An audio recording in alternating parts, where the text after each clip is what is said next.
Good evening, everyone, and welcome to the virtual Marion Miner Cook Athenaeum. My name is Chris Agard, and I'm one of your three Ath Fellows for this year. 100 years ago, in August 1920, the 19th Amendment to the United States Constitution was ratified, which prohibited the denial of the right to vote on the account of sex. Without a doubt, this amendment significantly expanded the electorate and was an important step in the process of making our nation more equal and democratic. However, as our speakers today will discuss, the ratification of the 19th Amendment continues to raise various questions about its function, its purpose, and its impact on the public conception of politics. We think there's no better time to reflect on these questions than 100 years later as a means to ponder the future. Elizabeth Wydra is the current president and former chief counsel of the Constitutional Accountability Center, a nonprofit that seeks to advance a progressive interpretation of the Constitution. Wydra has argued several important cases in the federal courts of appeals on a range of issues, including immigration law, habeas corpus, and sovereign immunity.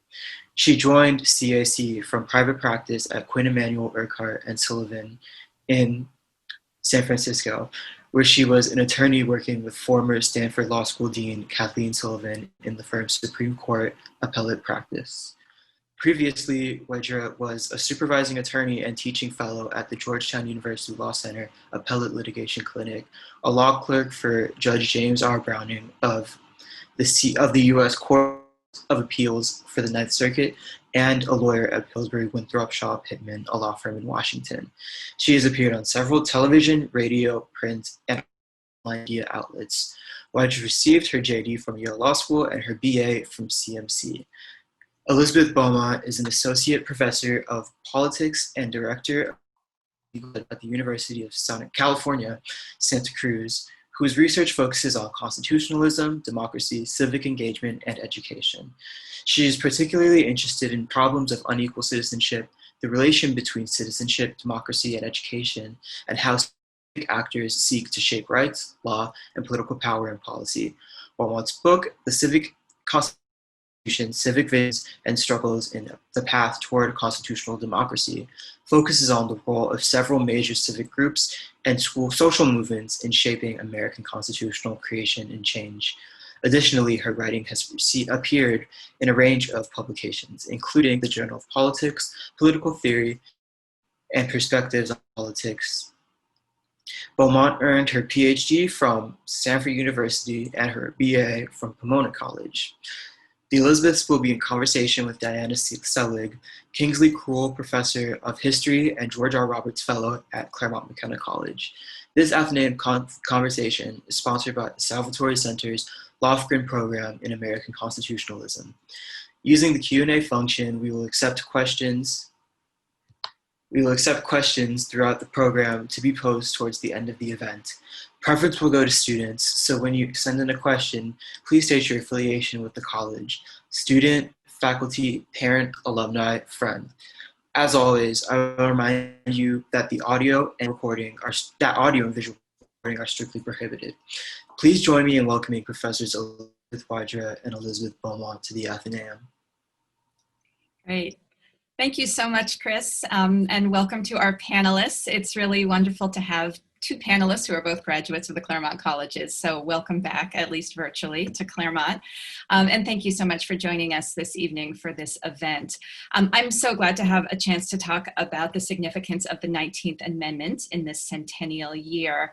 And I think there are many ways in which the story of the 19th Amendment is particularly meaningful for us now in this political moment that we're in, when as a nation we're grappling with all kinds of fundamental questions only exacerbated by the pandemic, regarding questions of voting rights and access to the ballot, questions of racial injustice, of gender inequalities, potential contests over an upcoming election, the likely confirmation of a new justice to the Supreme Court. So I really welcome this opportunity for us to talk about the meanings and implications of the 19th Amendment, both past and present. And so what I'm hoping we'll have the chance to do in our short time today is discuss the women's suffrage movement that led up to the ratification of the 19th Amendment. In 1920, talk about as well the impact of the 19th Amendment in the years after ratification, and then reflect on the legacy of the suffrage movement, the legacy of the 19th Amendment, and the subsequent efforts around voting and citizenship for those of us today, and thinking about the ways in which the 19th Amendment continues to be meaningful. So to start, let's turn to Liz. Professor Beaumont, you can get us started. Hi, thank you. I'm so happy to be here. I wish I were there with all of you in person. Thank you to Chris for the lovely introduction, and to Diana for being our moderator. And also I have to thank George Thomas for having invited me, and Priya for the work that was done to help set all of this up. So I was so pleased to get this invitation. I do think it's so important to take the time to commemorate the 19th Amendment, and I especially appreciate the way in which Diana and others have decided to frame the 19th Amendment conversation in relationship to the voting rights issues and gender equality issues of the present. So one thing that occurred to me in preparing for this is that this idea of commemoration, it's a complicated idea. I mean, what does it mean to commemorate an amendment that, in my perspective, both had so much more promise than was ever lived up to, but it was also really complicated and had some very difficult, very problematic, painful, shameful elements to its history. So what does it mean to commemorate that? And as I thought about this, I thought about the fact that the 19th Amendment, it's often thought about, if it at all, in really problematic ways. It's often ignored or oversimplified or whitewashed. It's seen as being really inevitable or just kind of a minor incremental change. It's seen as being a fully accomplished goal. And in thinking about the commemoration aspect, I've had to look it up. Well, what exactly do we mean by commemorating? And it has a few distinct roots that I think are helpful. One from Sanskrit is to remember. Another from Old English is to know. From Latin means to be mindful. And then the one that I think may be most important for us today, from Greek, it's related to the idea of to care. And then we use this idea of course, to commemorate in a lot of ways. We can use it in the sense of celebrating, that we're marking an occasion with a big festivity. Eating, I've heard that the big thing to eat there would be Rice Krispie treats. I wish we were. It can mean observing. It can mean acknowledging the origin and significance of a past event. And it can also mean keeping. It can mean not neglecting or violating. It can mean sustaining. It can mean honoring. And I think those meanings are important too. And so when I think about the approach that I hope we will take, and I think that we have been set up to take today, I think pointing to these different meanings ensures that we're not going to think about this commemoration as just a simple backward-looking festival of the past. I think that if we draw on all of these etymological meanings of commemoration, and if we engage all of our civic capacities, then we wind up with a commemoration that in some ways becomes a kind of dynamic pathway between all of us, and then between us and the past and the present and the future of our constitutional democracy. And so the goal of traveling on this commemorative pathway is that by coming to know more about some of the very complex history of the 19th Amendment and the very sprawling, very fractious movement that carried it forward, that we can better recognize both this transformative promise that it held and the really tragic flaws that it reflects and the failure to live up to its biggest promises. And then we can be mindful of what both those promises and those flaws mean to us, how they've shaped our present, and we can celebrate in a way that isn't just an acknowledgement of just how important the 19th Amendment was historically, but that makes us actively care about it in the present, that makes us care about our relationship to it in the here and now, and that asks us to discern what we can learn from this past, this complicated past, to help us chart the future. And what we learn from engaging with this history that challenges us to consider what it would mean, what it should mean for us to honor and keep the amendment's transformative promise, its promises of voting rights and its promises of equal citizenship.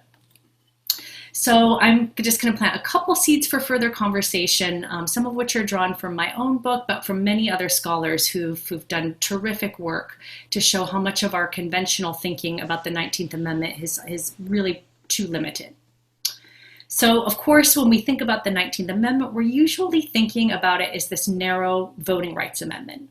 And we remember this movement that carried it forward as the suffrage movement, almost as though it was this single movement and very monolithic, and that it was laser focused on voting.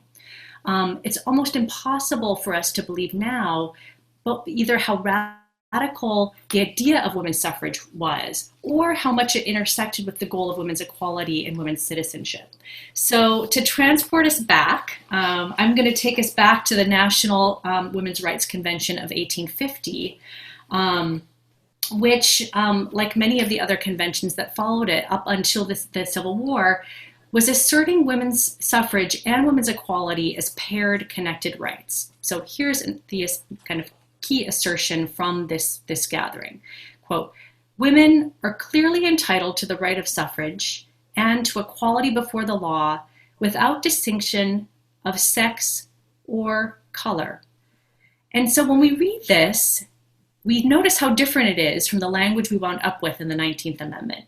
We see that what's being asserted in these early stages of the movement was a combination of suffrage rights and an equality guarantee, something like an ERA, except it went even farther than the current version of the ERA does in its language. It is an early assertion of women's rights that also endorsed racial equality at the same time. And they specifically also in another portion of the convention spoke out for the rights of enslaved women. And so to convey just how radical those ideas were at the time, here's a quotation from a newspaper account of the convention, which depicted it as, quote, "a motley mingling of abolitionists, socialists, and infidels of all sexes and colors, whose platform of equal rights for women amounted to balderdash, claptrap, moonshine, rant, cant, fornication, and blasphemy." So what was it that was wrapped up in this goal of women's suffrage and equality that could possibly call forth these reactions? And why did suffrage, rather than equal rights, become the headline goal of the movement? And why so much effort and struggle to achieve a national amendment? And why didn't racial equality remain a central paired goal for the mainstream suffrage movement as it developed? These, I think, are all questions that we have to ask and ponder. And when we dig into the history, we find that the 19th Amendment is only the tip of an iceberg, kind of this visual constitutional marker of this very sweeping, very complicated struggle for women's equal citizenship, for a very wide array of rights, for a transformation of a national order that called for so much work, so many hopes for many women from many walks of life. So I'll say that there are very, very many reasons for why the 19th Amendment emerged in the form that it emerged in and why it took so long to do so. I'll just put a couple on the table so that we can have further conversation as we move forward. So first, well, the capacity to vote was viewed as the heart of fundamental principles of justice and equality. Voting rights for women were seen as the linchpin for obtaining equal citizenship in a constitutional democracy. It was recognized that to be an equal citizen, to attain equal justice, would be impossible if you lack an equal capacity for political voice, for representation, and the ability to influence your political community and the laws that govern you. So this is a crucial principle. It was a crucial principle in the past. It's still a crucial principle in the present, and one that reminds us that any effort to suppress or constrain the right to vote is deeply democratic, deeply unjust, and oppressive. So next, a second reason why voting rights and the National Constitutional Amendment became such a central focus for the movement was very practical. So by the 1870s, the women's rights activists had already spent decades trying to work on different methods of petitioning, speeches, publications to try to claim rights and opportunities in the many areas in which they faced exclusion and discrimination. So they'd been working on trying to gain access to education, trades, different professions. They were trying to change child custody laws, divorce, property rights, some were seeking reproductive health rights, protection from domestic violence, the capacity to make contracts, testify in court, keep their own wages. But they kept finding it excruciatingly difficult to work on these changes because the system was set up in such a way that no one needed to pay attention to them. Their rights were not already recognized in law. Political representatives did not need to pay attention to them. And so any effort to try to make change was blocked with the lack of voice and influence. So gaining a national suffrage amendment, even though in some ways it's like the biggest hurdle that they could overcome, would then, they thought, provide women in every state the fundamental political tool that they needed to enable them to work on any other political goal that they had and to seek their equality. And this focus on the goal of a national amendment, it waxed and it waned over time, but then really came to the forefront when Alice Paul, who also authored the ERA, became an active leader and encouraged much more dramatic, much more militant tactics, such as picketing the White House. They were the first group to try this. Many of them got arrested for it. And so this more practical reason was also why voting rights got prioritized in a certain way. Another reason relates to the challenges of trying to gain political support for your cause when you both lack political power and you're viewed as a dangerous threat to the status quo. So in this sense, by placing the primary emphasis on voting rights, women could reframe their radicalism as part of an American tradition. So even though this goal was in fact radical and transformative, as their opponents described it, suffragists were undertaking, quote, a war against the whole social order as then constituted. By focusing on constitutionalizing voting rights, advocates could argue that they were simply seeking the extension of existing principles of the constitutional order. Now, a further set of reasons involves the very difficult challenges of coalition and movement building in a pluralist and polarized society. So we can think about this today. This movement was sprawling, it was fractious. You had more privileged Northern women, white leaders such as Susan B. Anthony, who were often holding the center stage, kind of dominating the narrative. But the movement really was always very decentralized in many respects. It was a patchwork quilt of many different groups, many different segments in different states, different communities. And some strands of this movement were very radical. Some were very moderate or conservative. Some were socialists. Some were socialites. Some were religious devotees. Some were atheists. Some were Northerners. Some were Southerners. Some were whites. Some were blacks, and many other groups. And in addition to these differences, they held many different policy goals and ideas of which issues, which rights women should work on and prioritize if they gained the power of the ballot. So some wanted prohibitions on alcohol. Some wanted welfare programs for poor women and children. Some wanted free love and reproductive rights. And some, above all African American women, really wanted racial equality, an end to lynching, an end to Jim Crow.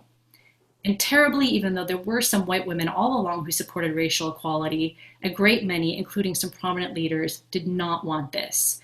And they harbored, instead of challenging, many of the same racist and xenophobic views that were common in society. So I'll say more about those problems in just a minute, but what this array of different groups and different goals and this kind of cobbled together coalition meant for politics was that focusing on the right to vote created a kind of broad umbrella that was capable of bringing together many different kinds of women with many different policy goals into a loose network capable of exerting a national force. They didn't all have to agree about how to use the franchise once they got it. They just had to agree that it was crucial. So I'm going to wrap up with just a further set of comments on the transformative promise of the amendment and its flaws. So as I indicated at the outset, when the organized women's voting rights, when the organized women's rights emerged, it was an equal rights amendment, and it held egalitarian promise for both women and African Americans. And for about 20 years, from 1848 to 1869, This movement overlapped very closely with the radical and egalitarian wing of the abolition movement that was associated with Frederick Douglass and Sojourner Truth and others. They had overlapping memberships and speakers. They had shared dual goals of racial and gender justice. They worked together to secure passage of the 13th Amendment. And then in 1866, they create what may have been the first intersectional equal rights organization in the US, the American Equal Rights Association. And this Equal Rights Association tried to persuade Congress during Reconstruction that what it should be working for was, quote, to secure equal rights to all American citizens, especially the right of suffrage, irrespective of race, color, or sex. Now, this very bold but fleeting claim and promise, which most of us never learn about, is that this actually could have been, if the Reconstruction Congress had ever taken it up, the language of our first National Civil Rights Act or the language of our 15th Amendment. This was the period in which they were introducing it. Instead, because of fear that in the political context of the US, trying to extend equal rights to both women and African Americans at the same time would be impossible, the guarantees of the Reconstruction Amendments were drawn much more narrowly. Several women who were most prominent in the suffrage movement felt this was a betrayal, and in anger, not only left the movement, but collaborated with racists and espoused racism themselves, and created this rift in the movement that was never fully resolved, and the racism in the movement was never fully resolved. And so, as scholars are increasingly showing us, the movement that we associate with kind of privileged white women and kind of the narratives, the goals that they had, is really a narrative that's missing the voices, the perspectives, the goals, and really never exerted the promise to the other segments of the movement, especially the women of color, the working class women, the immigrant women, and others. So despite the fact that there were a lot of women from other backgrounds working in the movement, when we remember it, we've been remembering it in very problematic ways, in whitewashed ways, both with respect to who participated, also with respect to the very serious problems of racism. So when we remember the suffrage movement, we need to recognize all of these things most of us never learned. That the suffrage movement began with transformative and egalitarian promises, with dual goals of racial and gender justice, with leadership that included Blacks and whites, women and men. And then the movement split into pieces over the challenges of trying to fight racism and sexism simultaneously, and a significant portion was enmeshed in these very problems itself and never overcame it. However, the more universal, more transformative goals were never given up by some suffragists, above all African American women and other women of color, who, like Frances Ellen Watkins Harper, who is one of the important kind of activists and speakers on these issues and others, they saw themselves, quote, this is her quotation, as helping to carry on a revolution in public opinion favorable to universal freedom. They understood themselves as human rights champions looking for universal freedom, not for a narrow right of suffrage. So I'll put these things all on the table to help us better consider the complexity of the 19th Amendment, its effects, its relationship to voting rights and equality in the present, including the current work to gain an Equal Rights Amendment that was first proposed 96 years ago, only a few years after ratification of the 19th. And ultimately, I hope it'll help us consider our own possible roles in creating a future of equal rights for all. So thank you. I'm excited to hear your thoughts and comments, and especially the further conversation to follow. Great. Thank you so much for those very thoughtful comments. You've given us a lot to think about. And I really appreciate your reminding us of that earlier, more radical egalitarian vision that early suffragists in the 19th century advanced. It's a really important way of framing the discussion of what followed in the suffrage movement and afterwards. So Elizabeth, we welcome your comments too. Thank you. Thank you so much. And I just want to echo what Liz said about how wonderful it is to be with all of you at this virtual Athenaeum. I wish that we were all there in person in wonderful sunny Claremont, but this is a good substitute, and the benefit is that I can do this in Washington, D.C. And be with you all. So one thing that Liz said that I loved is talking about the suffragists as carrying on a revolution. Because as a constitutional lawyer, I always love when we talk about the amendments, because so many people, I think that the Constitution was written and stayed in the 18th century. But the fact is that while that 18th century Constitution, as it existed in 1789 with the original articles of the Constitution and the Bill of Rights, while it was an enormous step forward for democracy, it was obviously still a very flawed instrument of government, because so many of us were excluded from that founding promise. And the story of the amended Constitution is literally the story of American progress written across the face of our national charter, where we, the people, over and over again said, we are part of the people. I am a person. We have wonderful, stirring calls from the civil rights movement, from the suffragist movement, from the abolitionist movement, where people claim their humanity and their status as part of the people. And we, the people, over time have taken this first remarkable step toward American democracy and pushed it further toward that more perfect union that we have always been trying to achieve. So with the 13th Amendment, getting rid of the country's original sin of chattel slavery, the 14th Amendment, in which we guaranteed equal protection for all, equal citizenship at birth, the rights of liberty, the 15th Amendment guaranteeing the right to vote free from racial discrimination, the 17th Amendment, which made our democracy more direct. Senators used to be selected by state legislators, not you and me, not those of us who are casting our votes right now for senators up for election. Then, of course, the 19th Amendment, which made our democracy include women, which set forth once and for all our equal citizenship stature. Then, of course, we continued with even more progressive amendments that brought the franchise to young people, the age of 18, ensured that you couldn't be excluded from the franchise for an inability to pay a poll tax, something that had been used in the Jim Crow South in particular to exclude Black Americans from casting votes, and so on. And so this march of progress through the amendment process, I think, is incredibly important to think about, because the Constitution that we love and revere, most of us, is because of we the people taking charge of this arc of progress.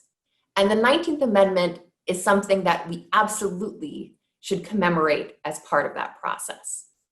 Of course, like most of the American story, the 19th Amendment has grand promises and also has fallen short in very many ways, from the moment it was ratified till today. But that is in many ways the story of our Constitution, consistently trying to make the promises of equality and liberty that have been written into that document over time an actual meaningful lived reality for all, trying to be true to the ideals that we first started with in the Declaration of Independence and weren't really part of our Constitution until we had amendments like the 13th, 14th, and 19th Amendments, making real those ideals. And so the 19th Amendment was a crucial stage in that process, because women throughout the American history knew that they were part of the people. When you talk about the blessings of liberty for posterity, who is bringing you that posterity? It's women. We are part of the people. We are part of the democracy, but we were denied the right to vote. And I think one thing that I find inspiring in this struggle is how hard it is to get the right to vote when you don't have the right to vote. And so the strategies of that intersectional movement are so important to highlight. Of course, one of the ways in which the amendment fell short was with respect to these intersectional issues. Some of the greatest advocates for the 19th Amendment were women of color. Black women like Mary Church Terrell, who was a co-founder of the NAACP, women like Ida B. Wells, a very well-known journalist, but also was a crucial suffragist and refused, frankly, to put up with some of the white supremacist views of leading suffragists of the time, like Alice Paul, who wanted her to march in the back of the suffragist parade and said, I will not do that. I'm going to march with the Illinois delegation. And Native American activists, Asian American activists, who fought so hard to get the 19th Amendment ratified. And then, of course, when it was ratified, as Mary Church Terrell herself wrote to a colleague from the NAACP, we know all too well how this country knows how to deny rights. We've seen it with the 15th Amendment and the way that African American men and other men of color were denied the right to vote, particularly in the Jim Crow South. And so the promise of true voting rights for women, particularly women of color, were denied through these tactics in the Jim Crow South to African American women, something that was not at least begun to be addressed until the Civil Rights Movement and the Voting Rights Act of 1965. Many Native American women were, even though they were activists for the amendment, were not allowed to vote until they were recognized as US citizens, which didn't take place for many until into the 40s. And similarly with Asian American immigrants who were excluded from the franchise, again, even though they led parades in order to get the amendment ratified, until we finally resolved the bigotry of the Chinese Exclusion Act, which prevented Chinese American immigrants in particular, but other Asian American immigrants from having naturalized citizenship. Those women were excluded from the franchise. So like so much of the American constitutional story, we are talking about promises made, promises kept, and the gap in between. But one thing that I'm so excited that we're talking about today is the fact that this work is not over. It wasn't over even when we got past some of those initial hurdles to include more women in the franchise. It wasn't finished with the Voting Rights Act of 1965. And I want to think back to one of the quotes that I love from Crystal Eastman, who was one of the activists who was working to get the 19th Amendment ratified in 1920. She said, "Now we can begin." You'd think that she won, she got her amendment ratified. What are you talking about? But she knew that that was just the first step toward true equal citizenship for women.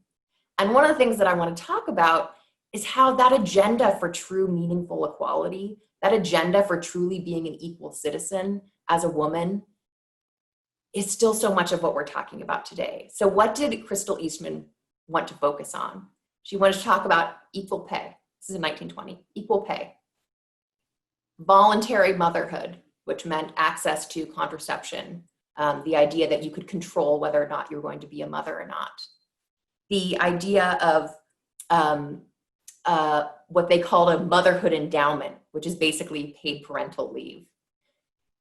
Being able to choose your profession freely. So many of these things we're still talking about today. And so as she said back then, now we begin, and we are still beginning to ensure that equal citizenship stature for women is still a reality. We still struggle to ensure that the right to vote is something that is meaningfully available to all women, particularly when we see voter suppression tactics aimed at communities of color, particularly when we see long lines to vote, which disparately impact women who have both job duties and childcare duties, because it's hard to wait in line for 11 hours when you have a job and when you have a child at home who needs you. So all of these issues are very live today. And I think in particular, some of these issues of the intersectionality of equal citizenship when it comes to women is something that we are still wrestling with, and something that we are, fortunately, in this 100th anniversary of the 19th Amendment, looking at in a way that I think is very honest. But it's a really great conversation to have, and I'm so thrilled to continue having it with all of you. Great, thank you. That's you've touched on so many important points there. I really appreciate both of you for your attention to the role of race in the suffrage movement. Certainly recent scholarship, as you're pointing out, has really brought to our attention the leadership and activism of many Black women and other women of color in the movement, and the way that they shaped the movement and offered really powerful and compelling ideas around suffrage. And also we've been learning in recent years through new scholarship about the ways that racism shaped the work of white suffragists suffragists and the kinds of exclusions of women of color from the suffrage movement, and the way in which those exclusions really did bring long-term consequences for the way that the 19th Amendment was implemented. So Elizabeth, I really appreciate your attention to the way that the 19th Amendment did not actually enfranchise on the ground many American women. Many were still struggling for the right to vote long after 1920. And so the promise was not fully fulfilled, and certainly in 1920, as many women, immigrant women, non-English speaking women, and women of color still found real barriers to voting. So that leads me to a question really about the extent to which we can say that the 19th Amendment brought gender equality, to the extent to which it transformed the civic status of women. How can we assess that? And how do we link those struggles for voting rights in the 19th and early 20th century to struggles over gender equality today? What work remains to be done? How do we adopt an approach that takes into account various groups of women and thinks broadly about what barriers remain? And so I'm curious if either of you have views about the Equal Rights Amendment that you think are important to hear, or other issues that can help us think about how to make real the promise of gender equality that was at least certainly part of the struggle for women's suffrage and part of the 19th Amendment. So I don't know if either of you wants to chime in. There's a big set of questions there, but thinking about links from the past to struggles today.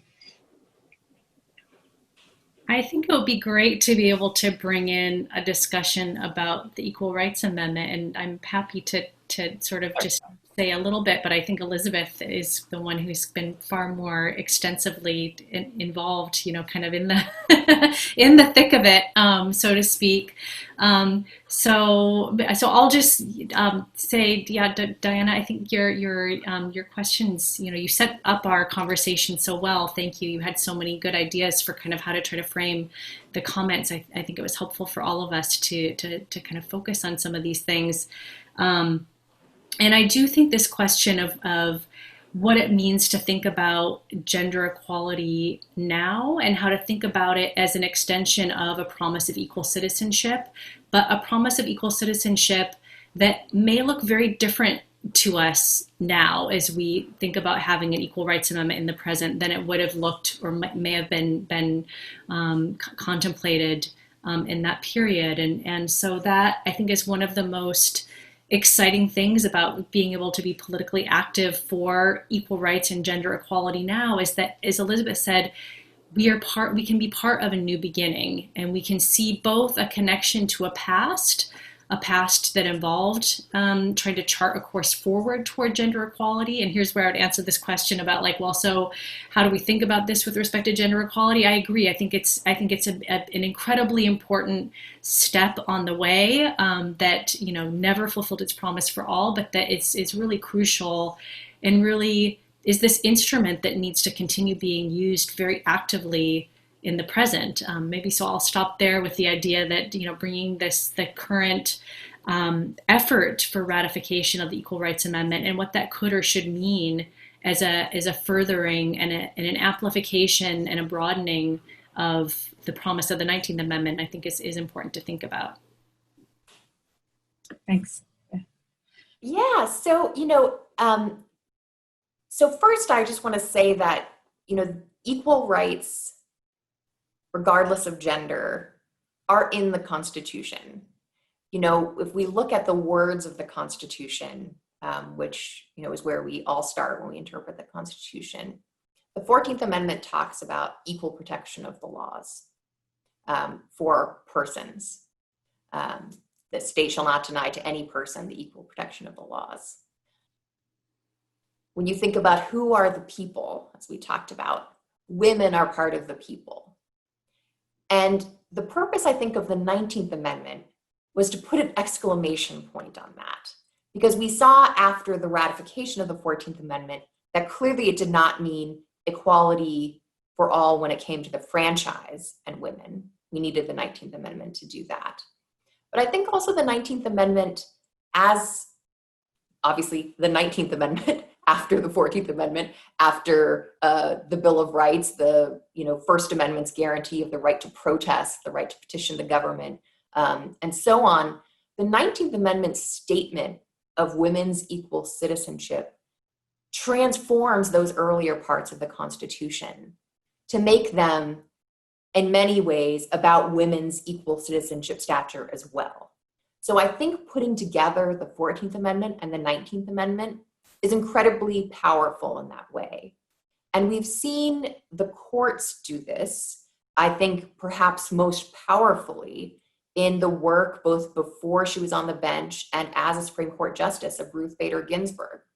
So one of the things that the suffragists wanted, in addition to the right to vote, was the right to be freed across a spectrum of areas of life from the constrictions of gender roles.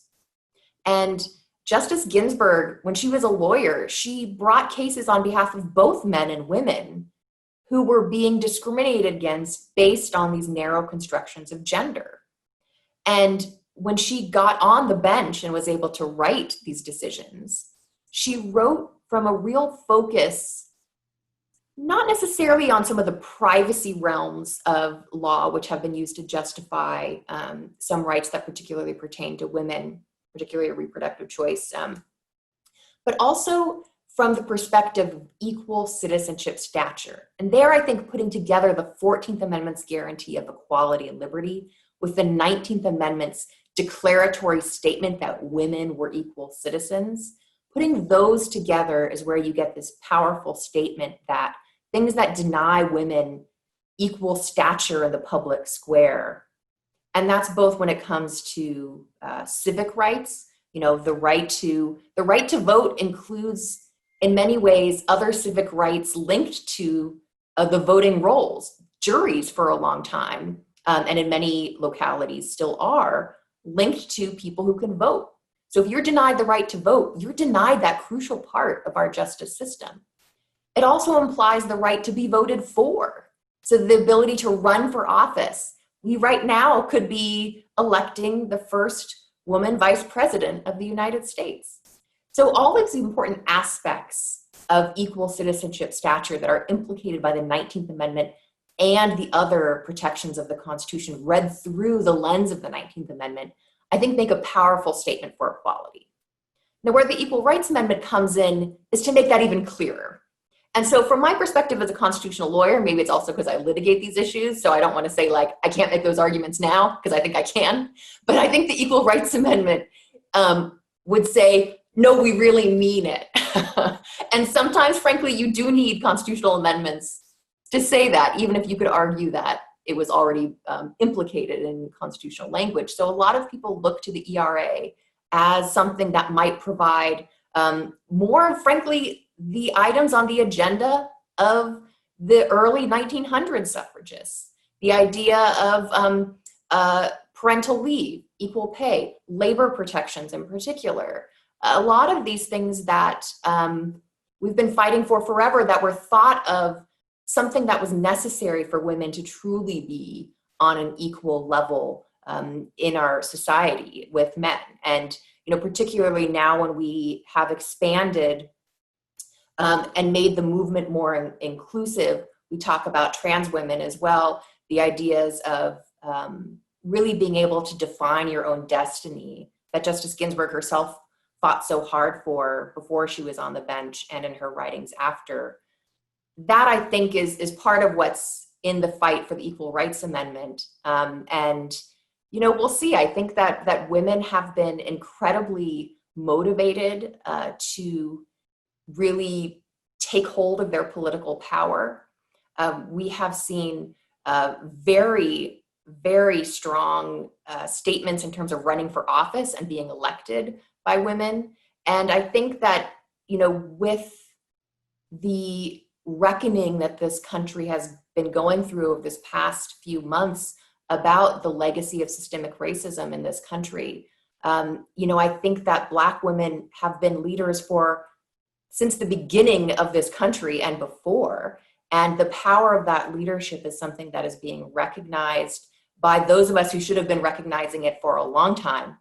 And so I think women really stepping into their power in a way that is very public, that is going to be echoing through the halls of power in Washington beyond, is a really powerful statement of the legacy of the suffrage movement as manifested in the 19th Amendment and beyond. Great. Thank you. That's great. I really appreciate those comments. I like your idea of the exclamation point. That's a great way of thinking about what the ERA would do constitutionally.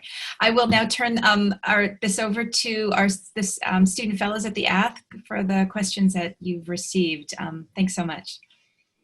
Thank you all for sharing your thoughts and your expertise with us and for answering some of these questions. The question I want to start on is actually just on that point of perhaps the ERA just being an exclamation point, making explicit what was already implicit from previous constitutional text. I'm wondering whether in this conversation about the 19th Amendment, you all think that it's appropriate to think the same way about the 19th Amendment, that while the 14th Amendment's Equal Protection Clause wasn't understood at the time to protect women's right to vote, would a proper understanding of the text of the Equal Protection Clause have required what the 19th Amendment ended up substantively guaranteeing? And is the 19th Amendment in that way just an exclamation point of what was already implicit?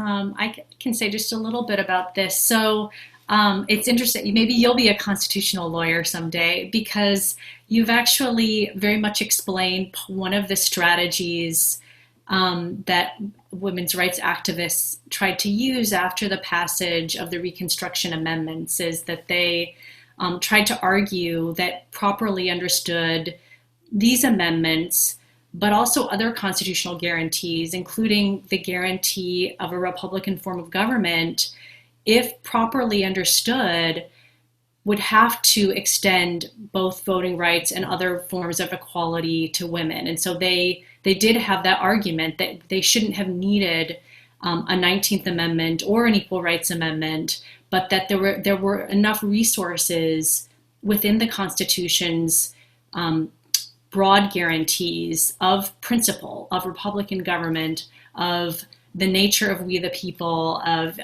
equal protection of the laws, and so on, that this should have been, kind of an easy sell, so to speak. And so the name of this kind of set of theories of interpretation was the New Departure, trying to interpret these new Reconstruction Amendments as, kind of an entry point for women to gain both suffrage and equal rights. Unfortunately, the courts kind of just absolutely refused to read them in that way, and so that tactic, that strategy, couldn't be continued, and it was one of the reasons why they had to keep struggling on other fronts, including on the front of a national amendment.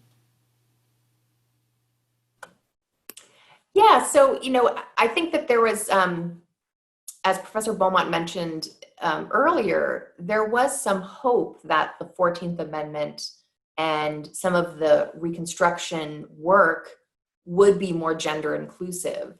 And there were great feelings of betrayal when, in fact, the 14th Amendment talked about the male vote for the first time, when it talked about apportionment issues. In the part of the 14th Amendment that no one really looks at anymore, because it was about how do you handle apportionment after the Civil War with the South. But that was really the first time that the word male had been associated with the right to vote, even though it had worked that way in practice. So a lot of activists for women's suffrage were very deeply disappointed by that. And of course, we saw that we needed the 15th Amendment in order to guarantee the right to people regardless of race, but that really only included men. And so it was very clear that you needed the 19th Amendment in order to get the vote. Now, you could have made an argument, certainly, that other aspects of equality were protected by the 14th Amendment, even if you still needed to pass an amendment to make sure that women had the franchise nationally. And there were actually states before the 19th Amendment in which women could vote. I think there were 15 states prior to the ratification of the 19th Amendment. So there were ways in which women were fighting for this right. But one of the things that I think transcends the context of women's suffrage and gets to the idea of fundamental rights and liberty generally is that if it's something that's a fundamental right, it shouldn't depend on the zip code in which you live. And so the fact that, yes, there were 15 states in which women had fought for and gained the franchise, that didn't matter when you needed that right to exist nationally. And I think, part of the reasons why there was reluctance to give women the vote show why they needed the vote in order to get these other measures of equality. Because there was great consternation that if you gave women the right to vote, they'd want to do all these other things that come along with being truly equal. And we did want those things, and we still want them, and it's still part of the fight. And that's exactly right. And that's why, there were these concerns that the status quo, which was a white patriarchal system, was going to be upended by these expansions of the franchise to men of color, then to white women and women of color.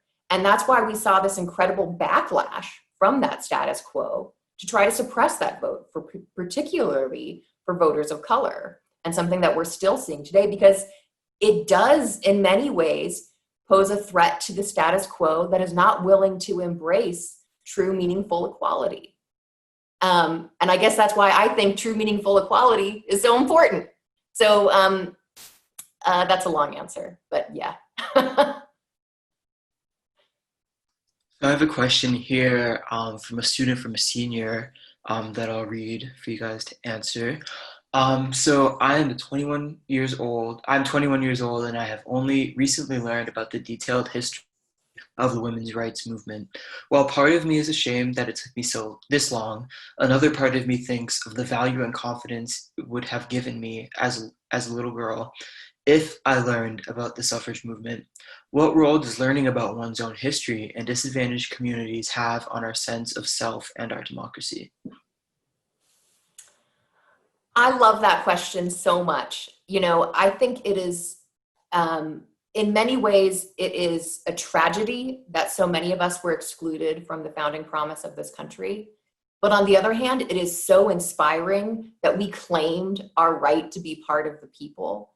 And I find that history very inspiring. I think it's also important, particularly when you come from a community that has been marginalized throughout our country's history, to learn of those struggles and those fights, to recognize that we have always been working to make this promise real. We've always been working for that. And in some ways that can be like daunting and devastating. Oh my God, I'm so tired. But on the other hand, it's something that our ancestors fought for, that we are still carrying on, as Liz said earlier, carrying on this revolution. And, we don't learn enough about that history.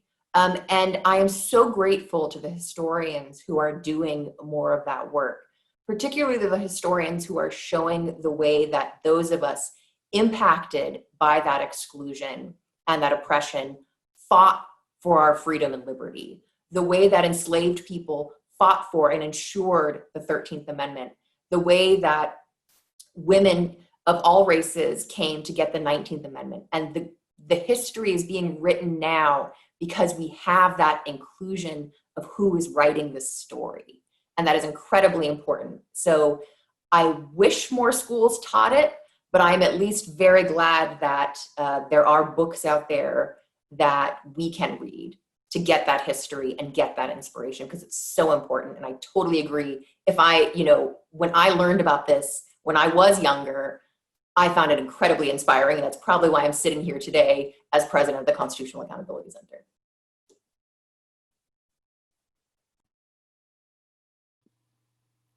I don't think I can say any better, so I'll just let that stand. Okay. Well, our next question is about the history of women's suffrage a little bit and the period that followed it. Before the 19th Amendment was passed, some opponents of women's suffrage had predicted that enfranchising women might give Democrats a permanent electoral majority, thinking that women were reliable, liberal base of voters, maybe a little bit similar to discussions right now of offering statehood to Washington, D.C. or Puerto Rico. But contrary to expectations, the Republican Party did end up winning a substantial share of women voters, though there's still some gender gap. How did that history play out, and why were the expectations of the partisan balance of women's voting wrong?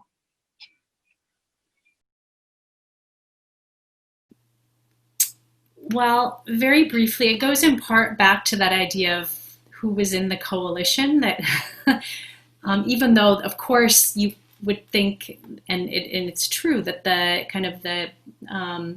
the major segments of the women's rights movement we would associate with kind of the more progressive, politics and policies of the era.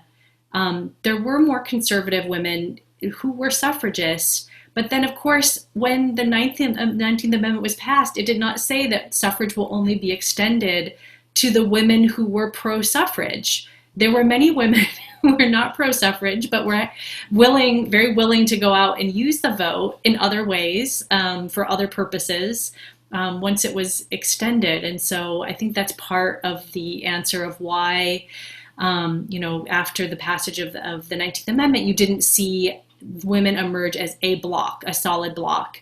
And that there was, even though there was a version of a women's party, it never became, kind of a rival to the dominant two-party system, which is kind of another story about American politics and structure. But I think that's sort of the easy answer to the question of why women don't turn out as a monolithic, kind of force, and didn't from the beginning, and still do not.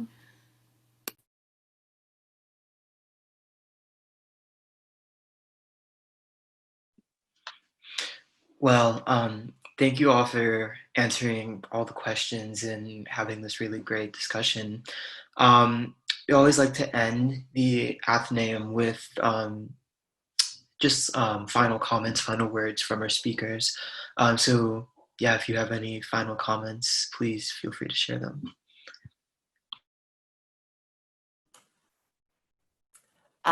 Well, I, think a lot generally, but especially during this year with the centennial of the 19th Amendment, and in this moment, in this extraordinarily consequential election, about what it means to be a citizen, and what it means for me as a woman granted the franchise from the 19th Amendment to be a citizen. And, part of the reason I think that the forces that wanted to deny women the vote is because they knew that we could be this radical force for change. And I would say a radical force for good. And one of the ways that we do that is to vote. But another way we do that is by renewing our commitment to our constitutional values and ideals, and renewing our commitment to demanding that the promises of equality and liberty and meaningful justice for all are made more of a reality for everyone, not just those who can afford it, not just those who already have access to power, but for all of us. And that is something that I am grateful to CMC, frankly. I think to Professor John Roth and his book, American Dreams, which I have on the shelf behind me and I continually refer to all the time. We need to think about what it means for us to have an American dream and how we can make that dream real for ourselves, for our children, for our neighbors, and for those who are coming after us.